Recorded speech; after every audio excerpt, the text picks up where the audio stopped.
y recordar algunos aspectos que hemos visto a través de este curso, ¿verdad? Recordar qué son los trastornos del neurodesarrollo en general. Sabemos que el curso se ha enfocado más en aquellas, digamos, dificultades a nivel conductual, pero vamos a dar como una pinceladita, ¿verdad? Para recordarnos de todos los posibles trastornos que un niño puede tener en el aspecto del neurodesarrollo. Vamos a revisar un poquito la teología de las conductas disruptivas y intervenciones principalmente basadas en evidencia. Hemos visto a través del curso una serie de intervenciones que podemos realizar para ayudarle a ese niño y a su familia. Eh, Me tomé el tiempo, digamos, de revisar cuáles son aquellas intervenciones, ¿verdad?, que nos pueden ayudar también y que están basadas en una evidencia científica que han demostrado que son efectivas. A veces cuando escuchamos algunas de esas intervenciones podemos decir, bueno, pero es que eso se da en otros países, ¿cómo vamos a certificarnos en X y, ¿verdad?, X formación?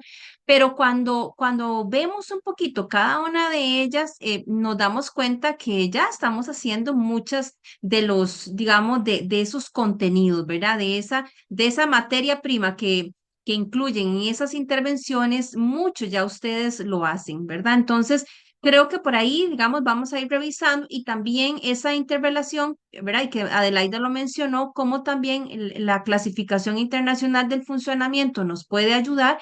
A veces nos da un poco de susto, como, ¿qué es esto, verdad? Pero bueno, ya ustedes tuvieron ese módulo, entonces también ya están más familiarizados con esa terminología y lo vamos a aplicar, digamos, hoy como en un ejemplito, ¿verdad?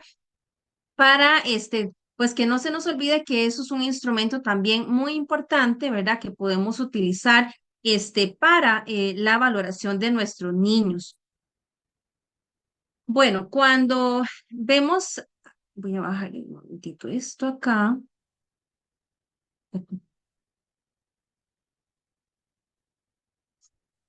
Ok, cuando vemos qué son los trastornos del neurodesarrollo, ¿verdad? Sabemos que son un conjunto heterogéneo de trastornos que generalmente van a ser crónicos, ¿verdad? Porque, por ejemplo, si nosotros diagnosticamos un niño con trastorno del espectro autista, con trastorno por déficit atencional, con algún trastorno motor, como por ejemplo parálisis cerebral, va a ser una condición que va a permanecer a través del tiempo. Sin embargo, no quiere decir, ¿verdad?, que su, digamos, nivel de complejidad o su severidad en las manifestaciones van a ser constantes a través del tiempo. ¿Por qué? Porque toda alteración del neurodesarrollo tiene un continuum, ¿verdad? Y la palabra lo dice desarrollo, ¿verdad? Tiene un proceso en donde ese niño puede ir evolucionando, ¿verdad? Positivamente o también negativamente, dependiendo de una serie de factores, ¿verdad? Esos trastornos producen alteraciones, ¿verdad? Como dice ahí, en diferentes destrezas, desde la cognitiva, motora, lenguaje y habilidades sociales. Pues estos trastornos del neurodesarrollo van a repercutir, obviamente, en el niño, en la niña y también pueden afectar a su familia. Una de las características es de que una gran mayoría de ellas se comienzan a manifestar de manera temprana, ¿verdad? En los primeros años de su niñez, y que una detección temprana es muy importante, ¿verdad? Sabemos que entre más tempranamente podamos detectar alguna de las alteraciones del neurodesarrollo, pues más fácil es para comenzar a intervenir de manera temprana. Ahora, no necesariamente a veces tenemos un nombre, ¿verdad? A veces tenemos un conjunto de manifestaciones y decimos, bueno, este niño tiene estos tipos de comportamientos, tiene estas manifestaciones, ¿verdad? No sabemos tal vez qué es ese conjunto y de ahí que a veces, pues, mucho de la intervención temprana no necesariamente va a depender de un diagnóstico como tal, ¿verdad? Sino que podemos intervenir las diferentes manifestaciones de este niño. Bueno, y las redes de apoyo son fundamentales y a través de la presentación también vamos a hablar un poquito de ese apoyo a nivel familiar.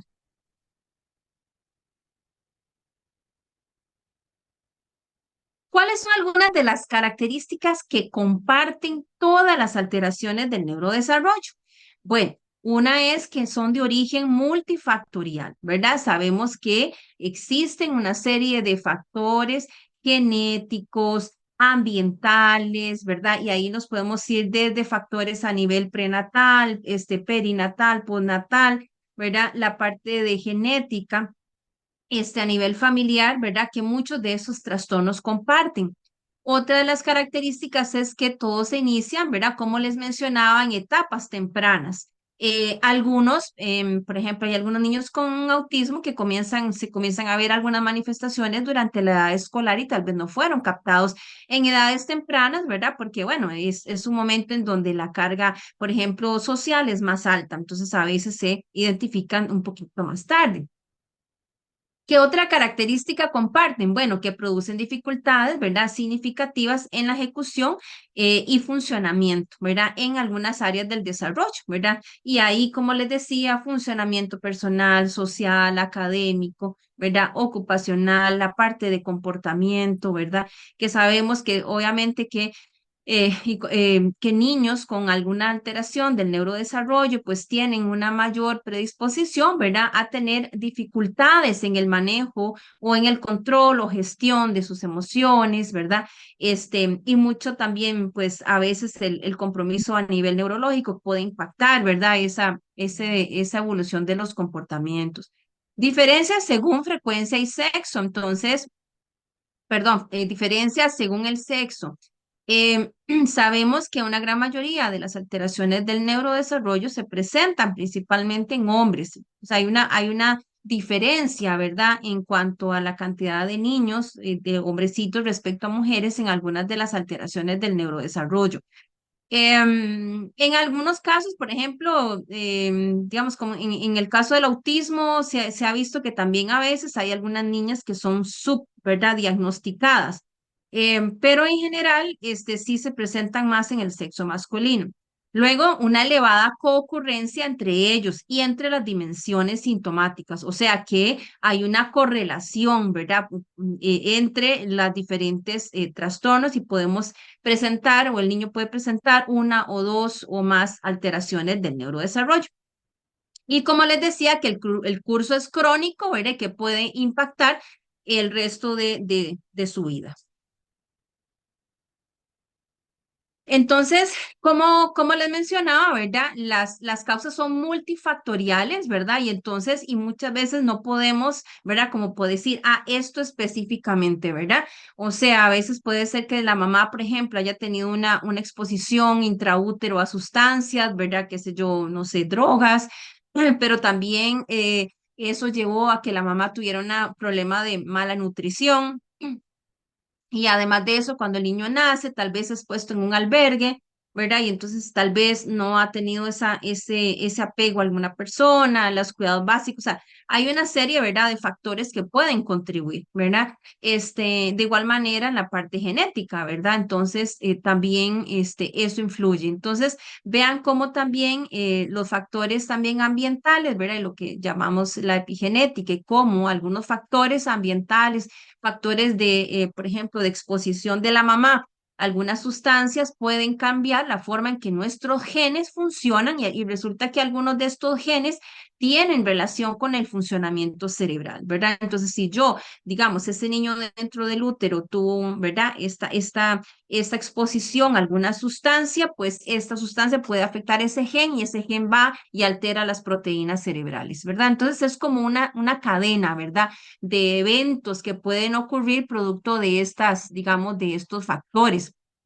Y obviamente que podemos entonces, como mencionaba, tener un impacto en las diferentes áreas del desarrollo, ¿verdad? Vean cómo, por ejemplo, a nivel cognitivo, ¿verdad? Desde una discapacidad cognitiva, dificultades incluso verbales asociadas a la parte cognitiva. En la parte motora, una de las más frecuentes que vemos, bueno, tiene que ver con todo lo que es parálisis cerebral, pero también tenemos niños con desórdenes de la coordinación, a nivel de conducta, ¿verdad? Como pobre control de impulso, la hiperactividad, estereotipias, ¿verdad? Y ya cambios a nivel, más a nivel físico, ¿verdad? Desde trastornos a nivel cerebral, microcefalia, macrocefalia, alteraciones en el tono muscular, ¿verdad? Hay una serie de alteraciones que podemos ver producto de estas alteraciones del neurodesarrollo. Vamos a ponerles este video Neuromundos, capítulo 1, Trastornos del neurodesarrollo.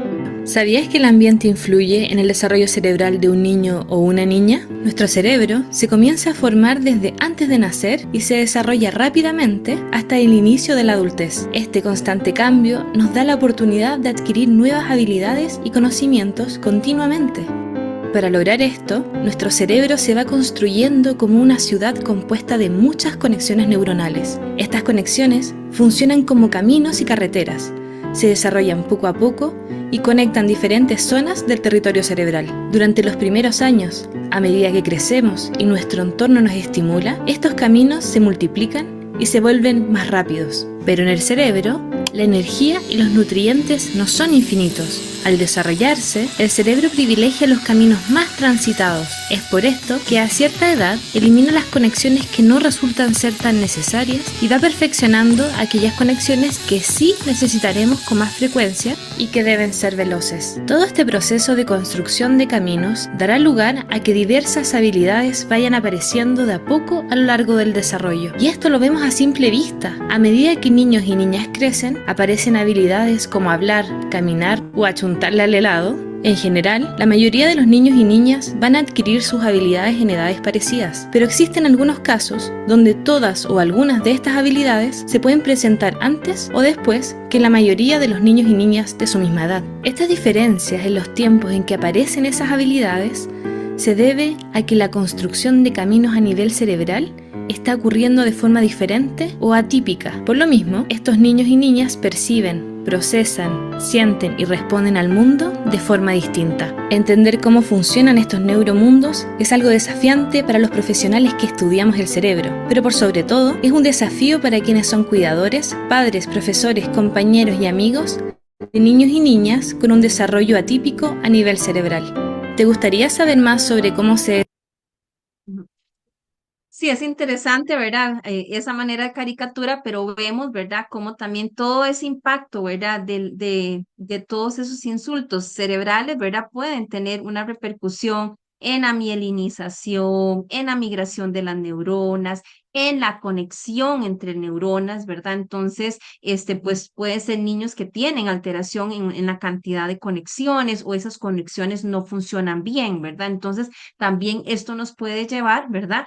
A dificultades en la parte del neurodesarrollo, ¿verdad? Entonces, todo esto es importante, ¿verdad? Cuando hacemos una historia clínica, pues también, ¿verdad? Tomar en cuenta qué factores, ¿verdad? Pueden haber contribuido a alguna alteración del desarrollo. Muy bien. Entonces, según el DSM-5, ¿verdad? Que es el Manual de Psiquiatría, estos que están acá están incluidos dentro de los trastornos del neurodesarrollo, ¿verdad? Como el trastorno por déficit atencional, el trastorno del espectro autista, discapacidad intelectual, trastornos de comunicación, trastornos motores y trastornos de aprendizaje, ¿verdad? Estos están enmarcados ahí. Pues claro, hay diferentes, ¿verdad? Y ya no vamos a entrar en detalle, pero hay diferentes dominios, ¿verdad? Que todos estos pues pueden tener un compromiso en uno o más de ellos. Y vean que todas estas rueditas, ¿verdad? Están colocadas así a propósito porque se entrelazan, ¿verdad? Y sabemos la correlación que podemos tener, por ejemplo, de un niño con trastorno del espectro autista que también presente déficit atencional o un niño con trastorno de aprendizaje que asocia un problema de déficit atencional, ¿verdad? Entonces, puede haber una interconexión entre ellos. Hay algunos otros, y eso lo mencionamos en el módulo que yo les di, algunos otros que no necesariamente están dentro del capítulo de problemas del neurodesarrollo, porque en ese el único que tiene, digamos, como problemas conductuales es el déficit atencional como tal, está incluido acá, ¿verdad? Además de los que les mencioné. Ya estos otros, que son los trastornos de conducta del control y del control de impulso, ¿verdad? Son los que mencionamos en el módulo como el trastorno opositor desafiante, trastorno explosivo intermitente, trastorno del conducta y trastorno antisocial, ¿verdad? Entonces vean que son dos grupitos separados, pero que también podrían tener un impacto, ¿verdad? En la calidad de vida de ese niño, de la niña y de su familia. Hay otro dato interesante, ¿verdad? Que es sobre el continuum, ¿verdad? Y es estas, digamos, vamos a ver, no quiere decir, por ejemplo, que un niño con trastorno del espectro autista en su etapa de adulto pueda desarrollar una esquizofrenia o una enfermedad bipolar. Pero sí hay estudios donde esto puede pasar, ¿verdad? En donde un niño con una discapacidad cognitiva o déficit atencional durante la infancia pueda asociar alguno de estos otros trastornos de edad adulta, ¿verdad? No siempre pasa, pero lo que se está, digamos, lo que se analiza acá es el compromiso genético que podrían tener o la interrelación de los genes de algunas de estas alteraciones con otras que se presentan en edad adulta, ¿verdad? Entonces también, pues ahí lo importante también de darle seguimiento, sobre todo cuando las manifestaciones son muy complejas. Ahora, veamos acá, por ejemplo, lo que yo les mencionaba. Este es un estudio, ¿verdad? Hecho en los Estados Unidos durante un periodo del 2018 al 2021, en donde vemos cómo hay una, digamos, por ejemplo, la barbita roja es del 2020, la del más o menos, ¿verdad? Pensando en que la pandemia fue por ahí, ¿verdad? Y ya 2021, vemos un descenso, habría que ver si hay un subregistro, ¿verdad? Pienso yo por la parte de pandemia, pero vean, bueno, el punto que les traía acá es eso, que efectivamente puede haber una relación de déficit, por ejemplo, déficit atencional con problema de aprendizaje, desorden del espectro autista con problema de aprendizaje, ¿verdad?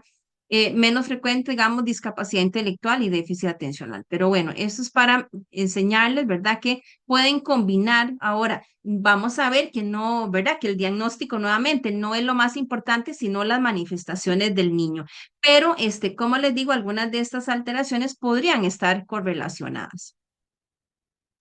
Según la UNICEF, ¿verdad? Sí, digamos, un grupo de niños entre los 10 a 19 años podrían desarrollar un trastorno, digamos, ya más complejo, ¿verdad? Como ansiedad y depresión, y ahí mencionaba también Adelaide la parte de la ansiedad, ¿verdad?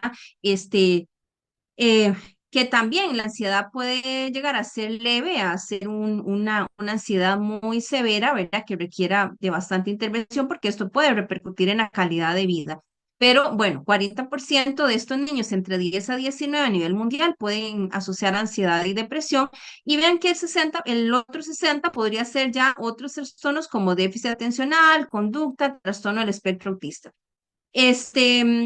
Vamos a ver, hay un porcentaje de niños, ¿verdad? Según la UNICEF, entre estas edades reportan un malestar psicosocial que perturba su vida, su salud y perspectivas del futuro, ¿verdad? Ahí es independiente de una alteración del neurodesarrollo, pero ¿cómo? Hay factores psicosociales que nuestros niños y nuestros jóvenes están percibiendo como una situación amenazante a la vida de ellos, ¿verdad? Y si nosotros vemos el entorno en el que vivimos actualmente, ¿verdad? En nuestro país, pues efectivamente hay situaciones que si nos están perturbando a nosotros como adultos, pues también a ellos los está perturbando, ¿verdad? Como la criminalidad, ¿verdad?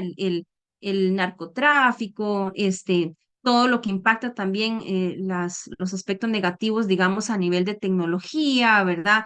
El acoso escolar, ¿verdad? Entonces, una serie de factores y esto lo están ellos exteriorizando, ¿verdad? Y muchas veces puede traducirse a un problema de comportamiento, ¿verdad? En un niño, o una niña o un trastorno de ansiedad y no necesariamente porque ese niño tenga una condición específica de las que ya mencionamos, sino que también pueden haber factores, ¿verdad? Y ustedes saben bien que pueden afectar desde una disfunción familiar, ¿verdad? Que tenga un impacto en la forma en que el niño expresa sus emociones y su gestión de emociones.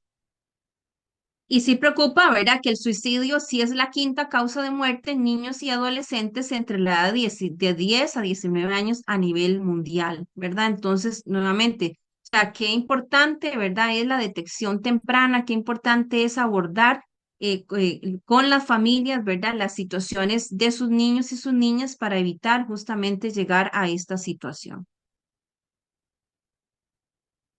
Bueno, pero entonces, cuando tenemos un niño, ¿verdad? Con a ver, con una conducta disruptiva, pues sí, muchas veces ese niño lo que nos está manifestando es esto, es ayuda, ¿verdad? O sea, algo está pasando en mi interior, algo está mal dentro de mí y yo necesito ayuda, ¿verdad? Y no necesariamente, pues el niño lo canaliza de una manera adecuada, ¿verdad? A veces pueden ser gritos, pueden ser, ¿verdad? De un, no sé, lanzar objetos, y ahí es donde nos toca, ¿verdad? También como profesionales el poder ayudar, pero el poder también alertar también a la familia, y poder gestionar de una manera adecuada lo que está, sucediendo con este niño o esta niña. Entonces, de ahí que la detección temprana es sumamente importante. Entonces, no toda conducta, ¿verdad? Y esto creo que lo hemos mencionado a través y a lo largo de todo el curso, o sea, no toda conducta disruptiva, ¿verdad? Es una conducta que va a llegar a ser una conducta crónica y una conducta que está impactando en la calidad de vida de ese niño y de esa niña, ¿verdad? O sea, puede ser, si el niño se enojó, andaban en el supermercado, ¿verdad? En el centro comercial, se tiró, hizo una rabieta. Bueno, pero ya ahí llega y depende también de cómo lo va a gestionar esa familia, ¿verdad? Bueno, o sea, esa la podemos extinguir y podemos generar un entorno más adecuado y una intervención adecuada en ese niño y tal vez esa conducta va a ir desapareciendo, ¿verdad? O el niño la gestiona de una manera más adecuada. Sin embargo, algunos comportamientos sí se pueden, digamos, cronificar, pueden ir incrementando y entonces ya podemos llegar y pasar de una simple conducta disruptiva a un trastorno del comportamiento, ¿verdad? Entonces, las conductas disruptivas, digamos que por definición, sí son aquellas que pueden afectar a nivel de su rendimiento académico, que pueden distorsionar la relación individual y la relación con el entorno, ¿verdad? Con su familia y con sus pares y las personas que los rodean, ¿verdad? Y nuevamente que sí puede degenerar un deterioro funcional en ese niño, ¿verdad? E incluso también en su familia. Entonces, pues sí, a veces, ¿verdad? Es ese niño, ¿verdad? Que a veces es catalogado, ¿verdad? Como el malo del aula, el que ya nadie se lo aguanta, el problemático, ¿verdad? Y de cada vez más bien, como dicen, le echamos más leña al fuego, ¿verdad? No se hace una intervención adecuada tal vez de ese niño, se le visualizan más digamos, los comportamientos negativos, ¿verdad? Y pues va escalando la situación. Entonces, pues sí, nosotros quisiéramos que tanto el ambiente familiar y escolar, pues fuera como, ¿verdad? Como la foto de la izquierda, ¿verdad? En donde hay calma, en donde todo es perfecto, en donde no pasa nada. Pero bueno, no siempre es así y a veces hay una tormenta, ¿verdad? Entonces, ¿cómo llegar a tener un equilibrio, ¿verdad? Entre esta tormenta y esta paz, ¿verdad? ¿Cómo generar ese equilibrio? Es importante. Y también, pues, sí, sí, recordar que también todos somos seres humanos, ¿verdad? Em, y llegará, o sea, puede existir un momento en que tal vez también ese docente o esa madre, ese padre no están en la mejor condición, ¿verdad? Para asumir en ese momento, enfrentarse a un comportamiento tal vez inadecuado de un niño o una niña, ¿verdad? Entonces, bueno, sí tenemos que enfrentar este tipo de situaciones, ¿verdad? Y cómo tratar de anticipar, ¿verdad? Que viene esta tormenta para poder actuar de manera adecuada con el niño o la niña. Entonces, también, como les digo, o sea, qué importante, por ejemplo, que ante un comportamiento que tiene el niño que tal vez está afectando a esa madre o a sus compañeritos o al docente, ¿verdad? También tomemos en cuenta factores, ¿verdad? Que pueden afectar de manera positiva o de manera negativa esa gestión de la emoción de ese niño, ¿verdad? Entonces puede ser que tengamos docentes muy felices la mayor parte del tiempo, pero otros docentes muy agotados, ¿verdad? Y entonces a veces lo vemos, o sea, no va a ser lo mismo el nivel de tolerancia, ¿verdad? De este docente que está sumamente agotado y fundido, ¿verdad? A un docente, ¿verdad? Que tiene tal vez una mayor capacidad, ¿verdad? Digamos, de tolerancia, de mayor resiliencia, ¿verdad? Salir adelante digamos, enfrentar la situación, ¿verdad? Y también con los papás, ¿verdad? No vamos a tener siempre a una mamá de siempre feliz, ¿verdad? Y podemos tener una mamá agotada con todo el quehacer del hogar, ¿verdad? Tras de eso se le dice que por qué está tan agotada, porque no, si no trabaja en el hogar y sabemos, ¿verdad? La carga que tiene el hogar. Claro que nosotros entonces quisiéramos docentes y familiares que tengan estas cualidades. Esto sería lo ideal, ¿verdad? O sea, cómo empoderar a esas familias, cómo empoderar también a los docentes o a todas aquellas personas que, que trabajan con los niños, ¿verdad? Para tener características como la empatía, ¿verdad? Paciencia, inteligencia emocional, ser firmes pero ser amables, tener un buen liderazgo, ser creativos, ¿verdad? A veces, bueno, ahí dice como oídos sordos, ¿verdad? Pero bueno, a veces es no enfocarnos tanto, diría yo, en lo negativo, ¿verdad? Ser respetuosos y algo muy importante que es un enfoque de soluciones, ¿verdad? Porque a veces tenemos, ¿verdad? El concepto, como le digo, el niño gritó, el niño pateó, el niño empujó a sus compañeros, ¿verdad? Y nos enfocamos a veces en esa manifestación, ¿verdad? Y sabemos que eso es un síntoma nada más, ¿verdad? Cómo tenemos que irnos detrás de eso, qué está pasando detrás de ese comportamiento, ¿verdad? Para poder actuar. Y entonces también es importante, ¿verdad? Factores de estas personas que rodean a los niños, ¿verdad? Cómo es importante el autocuidado de las familias y de los docentes, la salud física y emocional de esos cuidadores, las redes de apoyo, ¿verdad? Y el autocontrol, ¿verdad? Que sabemos que ustedes, pues, yo sé que, ¿verdad? Que trabajan mucho con las familias, ¿verdad? Y sabemos que sí, que un padre es controlado, que agarra una faja y le pega al niño o a la niña, pues, se nos sale del control y pues va a ser más complicado abordar de una manera adecuada el comportamiento del niño o de la niña.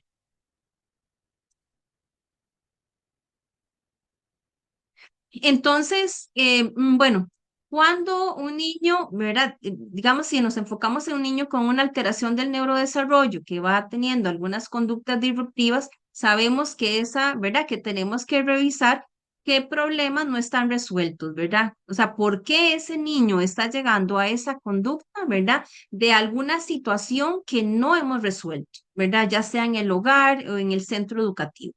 Entonces, ahí es muy importante ese punto, ¿verdad?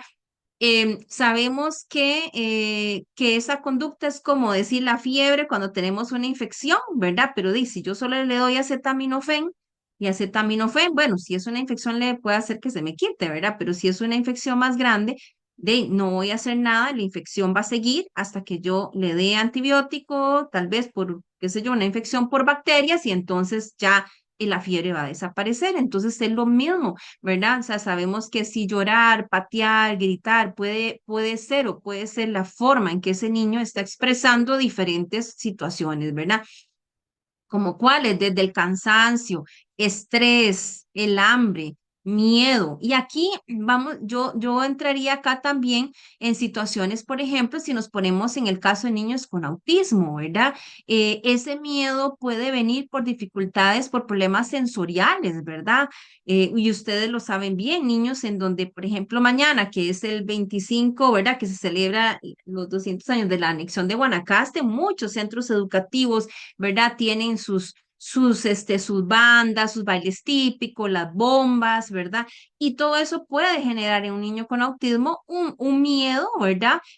Una crisis de pánico, un cuadro ansioso, ¿verdad? Que va a desencadenar muchas veces en gritar, en llorar o en pegar, ¿verdad? Entonces, tenemos que tomar en cuenta todos esos factores. Obviamente que también un niño, por ejemplo, con un problema de aprendizaje en donde se siente que no es capaz, donde se siente con una baja autoestima, pues también ese niño que tiene problemas de aprendizaje lo podemos, ¿verdad? Puede traducir esa dificultad en una conducta disruptiva, ¿verdad? Que tal vez el niño lo expresa, ¿verdad? De una manera tal vez inadecuada, necesidad de conexión y necesidad de consuelo, ¿verdad? Entonces, em, sí tenemos que tomar en cuenta eso, ¿verdad? Porque a veces nos quedamos aquí y utilizamos una serie de, ¿verdad? De formas de abordar la conducta desde el tiempo fuera, desde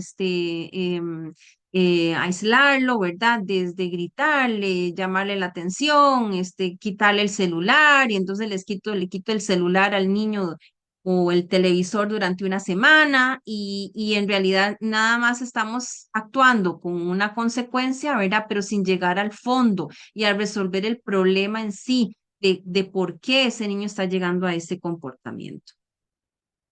Algunos de los aspectos claves, y que eso se los mencioné también en el módulo que yo les presenté, es que las habilidades del desarrollo también son muy importantes para tomarlo en cuenta y las expectativas que yo como adulto, ¿verdad? Y como profesional tengo de ese niño. Y ahí es muy importante establecer la edad mental, el desarrollo, cómo está ese niño, ¿verdad? Porque no podemos pedirle a un niño de 8 años que tal vez tenga alguna condición cuya edad mental es de 4 añitos, ¿verdad? Que actúe como si fuera de 8.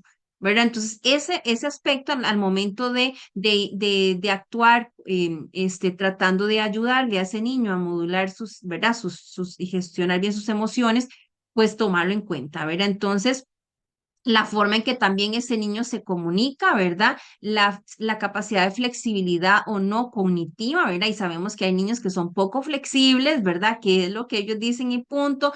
O, por ejemplo, en el caso de los niños con autismo que tienen, ¿verdad? Que se aferran tanto a las rutinas, que se les dificulta el cambio, ¿verdad? Entonces, todos esos aspectos también son importantes, ¿verdad? En el momento de que yo abordo una conducta disruptiva y a veces es solamente esa dificultad que tiene el niño para transitar y cambiar de una actividad a otra, eso le dispara el comportamiento y entonces, ¿cómo hago yo entonces para de manera anticipada, ¿verdad? Ponerle, qué sé yo, pictogramas, recordarle, no quitarle el juguete de un momento a otro o cortar la actividad súbitamente, ¿verdad? Sino que haya un proceso, ¿verdad? Para que este niño pueda asimilar el cambio. Bueno, y entonces, como les digo, cuando ya tenemos esta conducta, ¿verdad? Pueden haber diferentes factores, ¿verdad? Que nos pueden llevar a que esa conducta sea transitoria o sea crónica, ¿verdad? Y aquí nuevamente, ¿verdad?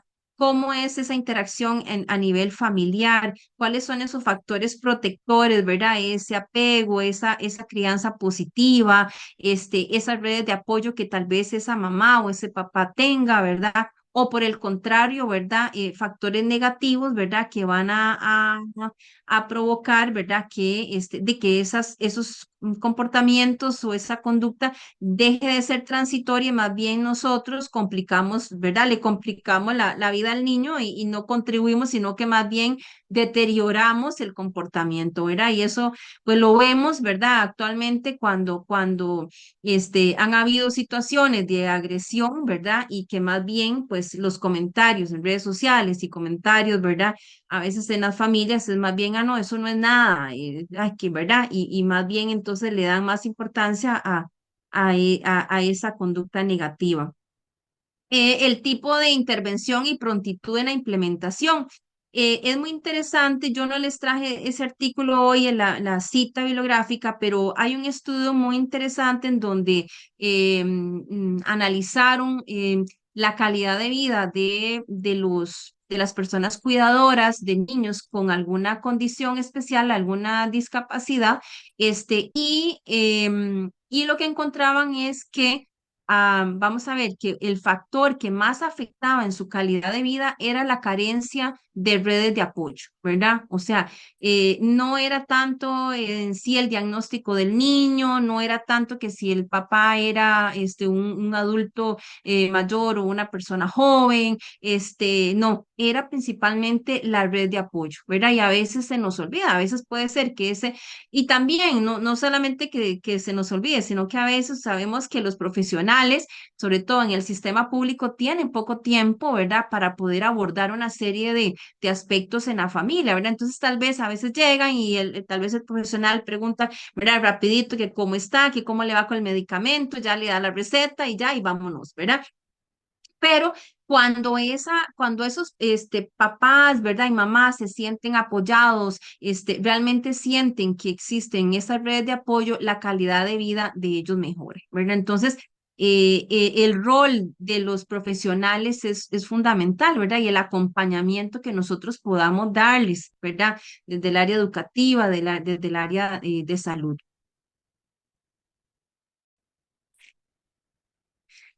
Em, y en esto, siguiendo, ¿verdad? Lo que les mencionaba, ¿verdad? Esa forma también de gestionar de nosotros, ¿verdad? Cómo también puede impactar, ¿verdad? Negativo, positivamente, ¿verdad? A la gestión, digamos, o que esa conducta disruptiva, ¿verdad? Permanezca o desaparezca, ¿verdad? Y entonces también a nivel educativo tenemos de todo, ¿verdad? O sea, podemos ver ese profesor, que ese sería lo ideal, ¿verdad? Este asertivo, con un tono cordial, respetuoso, con buen contacto visual, con una expresión natural, ¿verdad? A un docente que sea demasiado pasivo, ¿verdad? Que todo le pasan por encima, o el agresivo que, ¿verdad? Que de ahí sí que es cortante, que grita, ¿verdad? Que se altera, pues esto no va a contribuir, ¿verdad? Sabemos que tiene que haber un equilibrio, ¿verdad? Y nuevamente, sabemos que actualmente las situaciones en los centros educativos es muy difícil, ¿verdad? Bueno, justamente, ¿verdad?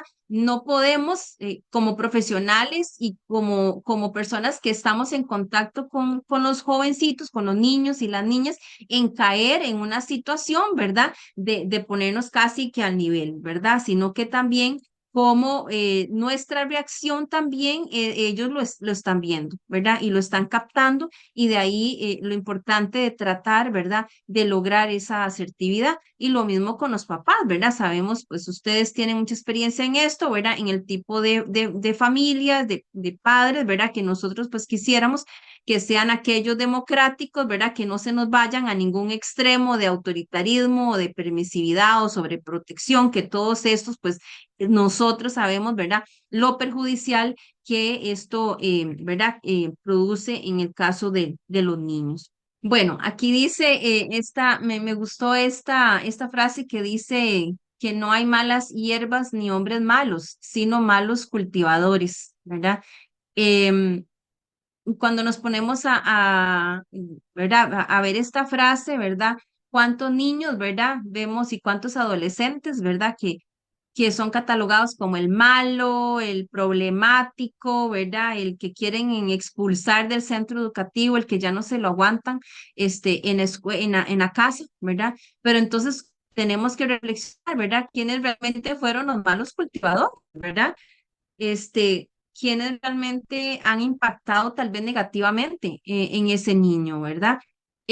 Ahora, nuevamente, ¿verdad? Tenemos algunos problemas del comportamiento, trastornos o niños específicos con problemas del comportamiento, que tenemos tal vez papás súper adecuados, súper comprometidos, ¿verdad? Pero bueno, ya ahí entramos en una situación más, digamos, neurológica, ¿verdad? Más de esta función de los neurotransmisores, ¿verdad? Pero en general, digamos que igual, esto también nos puede impactar, ¿verdad? En un niño con autismo, en un niño con déficit atencional, que también nosotros, ¿verdad? Vamos a utilizar una forma de crianza negativa, pues vamos a ser también malos cultivadores de ese niño, ¿verdad? Entonces, por ahí tenemos que también empezar, ¿verdad? Antes de, ¿verdad? De analizar a ese niño, empezar también por los familiares, ¿verdad? Que son los que han ido educando a este niño.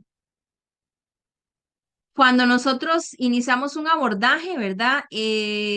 Bueno, nosotros sí, es importante, ¿verdad? Siempre la historia clínica con los antecedentes personales y familiares y las habilidades del desarrollo de ese niño. Nuevamente, no caer en una expectativa muy alta, ¿verdad? En un niño que tiene habilidades del desarrollo inferiores a su edad cronológica. Esa dinámica familiar, y sobre todo las preocupaciones de la familia y los docentes, ¿verdad? Que aquí es muy importante, cuando llegan, por ejemplo, a mi consulta, algo que yo les pregunto es, si, aunque sea una consulta de seguimiento, bueno, ¿hay alguna preocupación en este momento? O también, bueno, ¿cuáles son las cosas positivas también, ¿verdad? Pero Porque a veces nos pasa que tal vez estamos ahí en la carrera, nosotros preguntando lo que nosotros queremos preguntar y al final de la consulta, tal vez la preocupación de la familia era otra, ¿verdad? Y de ya no tenemos tiempo, ¿verdad? Entonces, tal vez venían por el problema de comportamiento y resulta que de ya al final nos dimos cuenta que el problema era un trastorno del sueño y no nos dio tiempo ya de dar recomendaciones. Entonces, esa preocupación que si tienen o no tienen la familia y también la parte de los docentes, ¿verdad? Yo creo que aquí siempre tenemos que escuchar, ¿verdad? A la familia y a los docentes, ¿verdad? De qué están manifestando, qué están percibiendo en ese niño o en esa niña. Si los niños tienen una, digamos, esa capacidad para externalizar, que no se nos olvide escucharlos a ellos también, ¿verdad? Este, a nivel de las consultas de riesgo del desarrollo, ¿verdad? Se han ido introduciendo una serie, digamos, de herramientas que nos pueden ayudar, ¿verdad? Como el SNAP 4 para el déficit atencional, el MCHAT para el autismo, ya para valoraciones del desarrollo se están utilizando el pretest de Denver, el test de Denver, el CAPUT es como de los más recientes que hemos incluido porque abarca para niños de hasta los 3 años y nos permite ver no solamente la parte cognitiva, adaptativa de ese niño, ¿verdad? Sino que también la parte de comunicación. Y pues aquellos que en profesionales de salud, ¿verdad? El examen físico es importante, ¿verdad? Y la observación del comportamiento. Esto es importante, ¿verdad? A veces, mientras que estamos haciendo una entrevista a una mamá o a un papá, podemos observar, bueno, hay algunos aspectos de la historia que tal vez tenemos que hacerlo sin el niño, ¿verdad? Porque tal vez el papá quiere expresar algo que tal vez no quieren que el niño escuche.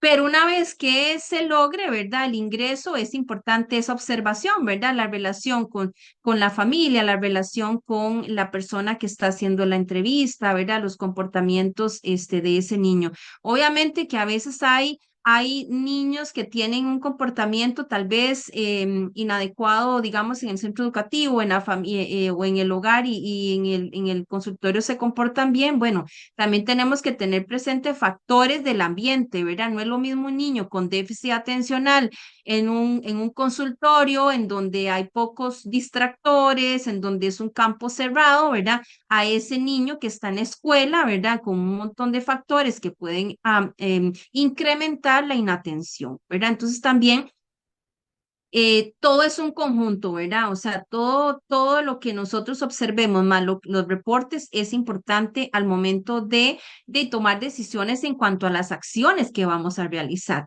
Bueno, un posible diagnóstico, ¿verdad? Pues sí, habrá niños que van a tener un diagnóstico específico, otros que no, ¿verdad? Otros pueden resolver sus conductas, ¿verdad? Y cómo se llama, y sobre todo nosotros brindarles esas herramientas, ¿verdad? Para justamente canalizar esas emociones, ¿verdad? Y algunos de ellos pues no van a llegar a tener una conducta, digamos, un trastorno, digamos, ya crónico. Y algo muy importante que lo que mencionó Adelaida, y es el funcionamiento del niño o de la niña, ¿verdad? O sea, vamos a ver, puede ser que sea un niño hiperactivo, un niño inquieto, ¿verdad? Que en el aula pues está en constante movimiento y yo he tenido niños así, ¿verdad? Está en constante movimiento, pero ustedes ven que académicamente va bien, que tiene buenas relaciones con sus compañeritos, ¿verdad? Que la mamá, hay mamás que me dicen, doctora, con lo que escucha en el aula, él llega y sale bien en los exámenes. A veces llega a la casa y no quiere estudiar y ahí es donde a veces empiezan ¿verdad? El pleito, digamos, ahí entre los papás y el niño. Y hay mamás que me dicen, no, o sea, ya yo sé que con solo lo que estudia o lo que escuchó en clase le va bien, ¿verdad? Entonces, ahí es muy importante ese aspecto, ¿verdad? Porque, ok, tengo un niño que puede ser con un diagnóstico de déficit de atención, digamos, de hiperactividad, ¿verdad? Pero hay que ver qué tanto impacto está teniendo ese comportamiento en el funcionamiento del niño, ¿verdad? Entonces, no necesariamente el medicamento, por ejemplo, va a llegar a ser la solución, ¿verdad? Sino que veamos cómo está impactando, ¿verdad? Obviamente, si tenemos un niño ansioso, un niño con una ansiedad social, por ejemplo, en donde quiere hacer amiguitos, pero no puede, ¿verdad? En donde esa niña intenta, porque he tenido niños que me dicen, es que yo quiero tener amigos, pero no lo logro, me bloqueo cuando estoy frente a mis compañeros, ¿verdad? Entonces, ya una ansiedad de ese tipo, ¿qué pasa? Está afectando el funcionamiento, ¿verdad? Está afectando esa relación de esa persona con el resto de sus compañeros. Entonces, ese sí está afectando el funcionamiento. Y ahí es donde entonces, ok, tendríamos posiblemente que intervenir con parte farmacológica, con parte de psicología, ¿verdad? Y apoyo con la familia, ¿verdad? Entonces, ese funcionamiento, ¿verdad? Es fundamental.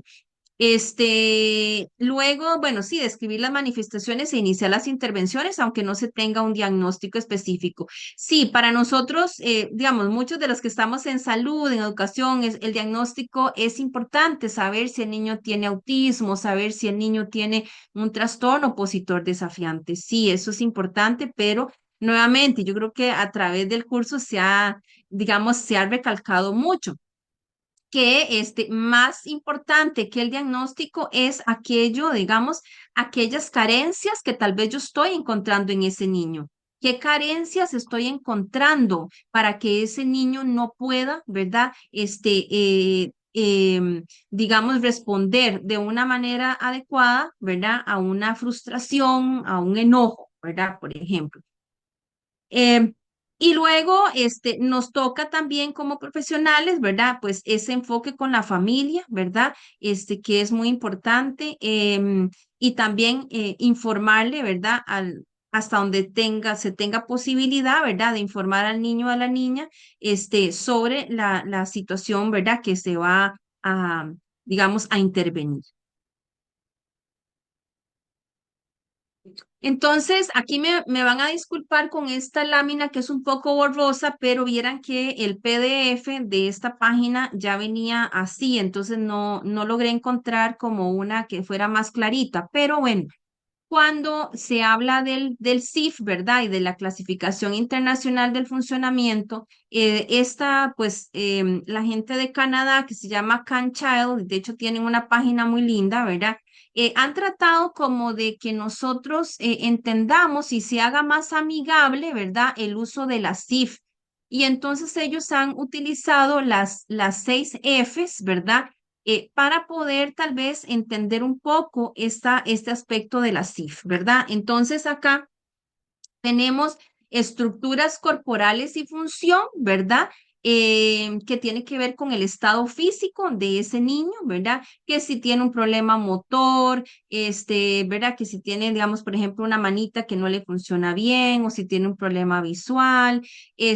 Luego la parte de la actividad, ellos la ponen como F de función, de funcionamiento, ¿verdad? Que entonces ese niño, ok, puede ser que tenga un autismo, puede ser que tenga una parálisis cerebral, entonces me voy a enfocar, ¿verdad? En qué funciones tiene ese niño, ¿verdad? Cómo yo puedo ayudarle, ¿verdad? Que si, bueno, tal vez come bien con cucharita, pero tal vez a la hora de tomar del vasito se le riega, por ejemplo, ¿verdad? La participación, y aquí ellos lo ponen como, bueno, la otra F es friends, ¿verdad? Entonces en español amistad, ¿verdad? ¿Cuál es? Y lo traducen así, ¿verdad? Qué importante es la participación de ese niño, cómo está siendo, digamos, integrado realmente, ¿verdad? A los grupos de pares, ¿verdad? Dentro de los factores personales, ¿verdad? Ellos mencionan la F de fun, que sería diversión, ¿verdad? Cómo esos factores personales también podrían estar repercutiendo, ¿verdad? Por ejemplo, una niña que tenga como un factor ansiedad, ¿verdad? Puede hacer que esa ansiedad sea un factor personal de ella que la limita, digamos, a participar, ¿verdad? Acá, junto con el grupo de niños, ¿verdad? Entonces, aquí tendríamos que enfocarnos, vean que acá, bueno, ok, puede ser que yo tenga una niña con parálisis cerebral o que tenga un niño con autismo, pero no me estoy enfocando en el diagnóstico, o sea, no voy a tratar ese diagnóstico, voy a tratar esta ansiedad que me está afectando, ¿qué? La diversión y me está afectando la amistad o la participación, ¿verdad? Y luego los factores ambientales, que lo ponen como F de family, ¿verdad? Obviamente que sabemos que en factores ambientales va más allá también de familia, ¿verdad? Está en la familia, luego está la comunidad, ¿verdad? En la provincia, etcétera, ¿verdad? Todo lo que rodea a ese niño. Y ponen una última que es futuro, ¿verdad? En donde, bueno, a partir de toda esta clasificación y todas estas habilidades y funcionamiento de este niño, ¿para dónde voy, verdad? ¿Para dónde? ¿Cómo puedo yo también plantear ese futuro, verdad? En compañía de la familia, ¿verdad? Teniendo en cuenta, ¿verdad? Que el neurodesarrollo, nuevamente, ¿verdad? Es algo variable, ¿verdad? Es algo que puede cambiar a través del tiempo. Entonces acá, por ejemplo, les pongo una niña, digamos, de 8 años de edad con un diagnóstico de autismo nivel 1, ¿verdad? Donde sabemos que estos niños son, pues sí, tienen sus características en dificultades en la comunicación social, sus conductas repetitivas, obsesivas, pero pues tienen una, digamos, una mayor capacidad, digamos, como para un poquito más de vida independiente, ¿verdad? Y mejor interacción con las personas. Entonces, digamos que tenemos esta niña de 8 años que asiste al centro educativo, ¿verdad?